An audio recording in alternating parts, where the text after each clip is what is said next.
Israel dan Hamas saling serang pada Senin 18 April 2022 dan Selasa 19 April 2022 pagi di jalur Gaza.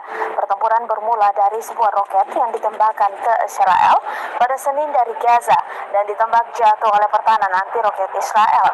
Sirine terdengar di daerah sekitar jalur Gaza. Satu roket ditembakkan dari jalur Gaza ke wilayah Israel. Roket itu dicegat oleh sistem pertahanan udara Iron Dome, kata militer Israel dikutip dari AFP. Belum ada laporan tentang korban jiwa atau luka-luka. Kemudian, Israel pada Selasa 19 April 2022 pagi melancarkan serangan di jalur Gaza untuk membalas tembakan roket ditembakkan, kata saksi mata dan Hamas. Pesawat Israel menghantam jalur Gaza Selatan, kata saksi mata, sementara sayap bersenjata Hamas mengumumkan bahwa mereka menembaki pesawat Israel. Selamat kepada orang-orang perlawanan yang menghadapi jet tempur dengan pertahanan anti pesawat kami, kata juru bicara